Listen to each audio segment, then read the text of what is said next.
Good evening, everyone.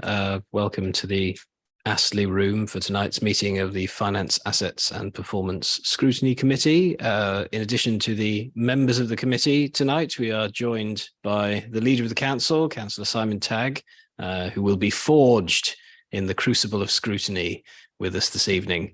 Item number 1 on the agenda is apologies for absence. Does anybody have any apologies?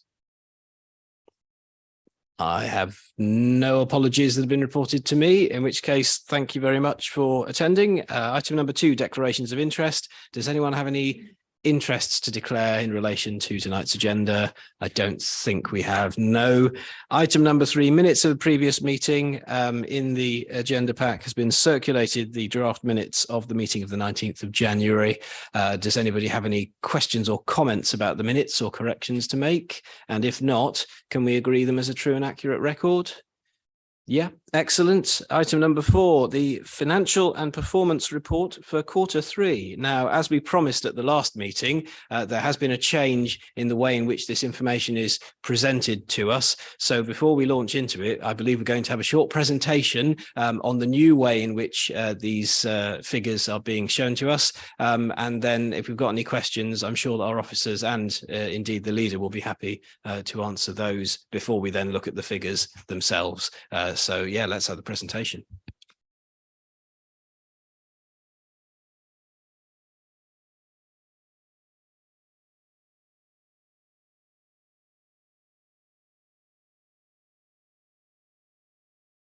Good evening, everybody. My name's Vanessa Higgins. I'm the Council's new Policy and Strategy Business Manager. So I'm just going to take a few minutes of your time this evening, which I'm much appreciative of, just to talk you through some of the slides from the Q3 report in order to show you, how things have changed and some of the improvements that we've hopefully have made to give you more data and also to improve the visual analysis within the reports.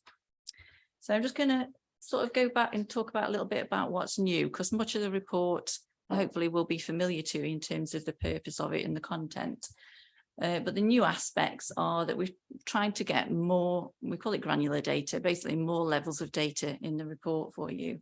So you'll see that we've now got, instead of just seeing maybe 2 quarters, which you previously used to, we're getting the whole year in there and also building more years as we go forward.